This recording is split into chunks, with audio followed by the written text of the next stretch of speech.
Ya, alam nashrah laka sadrak wa wada'na anka wizrak alladhi anqadha dhahrak wa rafa'na laka dzikrak. Kata Allah, Muhammad, lapangkan hatimu, lapangkan. Makanya kalau lapang, seberat apapun beban itu akan terasa ringan, termasuk beban yang membuat pundakmu berat.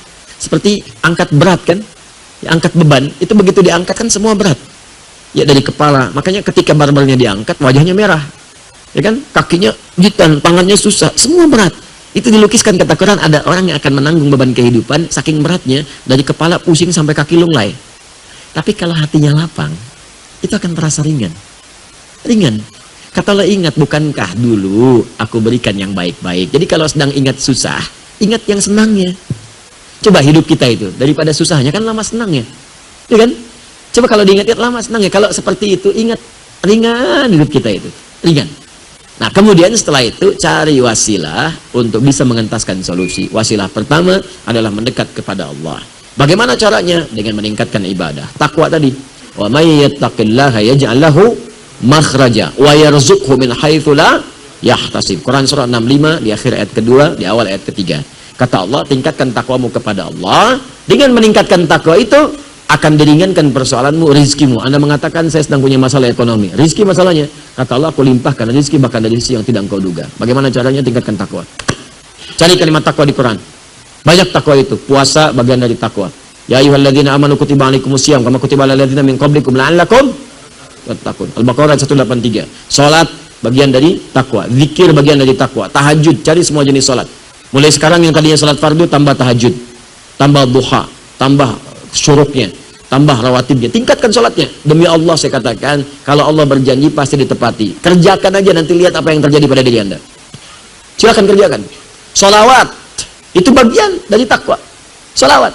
Man shalla alayya salatan wahidah sallallahu alaihi asyar salawat. Siapa yang sholawat kepadaku, kata Nabi, sekali, maka Allah akan membalasnya dengan 10 kali.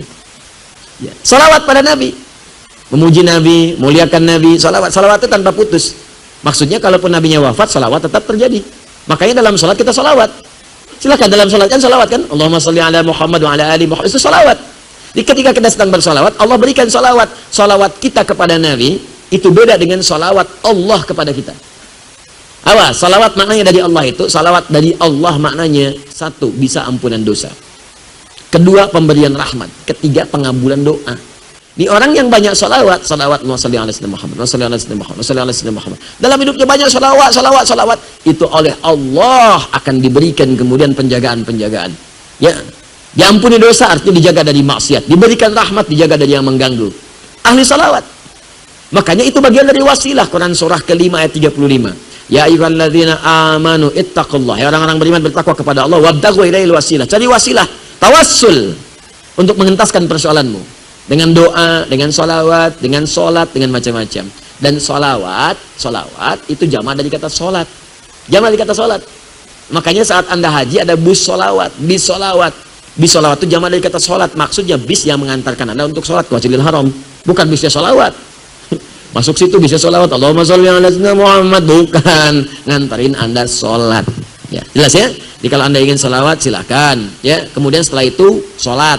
Sholatnya kalau bisa jamaah ke masjid, cari, terus kenalan dengan teman-teman, ya diskusi, mungkin di situ akan bertemu dengan solusi Anda, insya Allah. Kami berdoa semoga Allah memuliakan Anda dan memberikan kemudahan dalam persoalan Anda, insya Allah.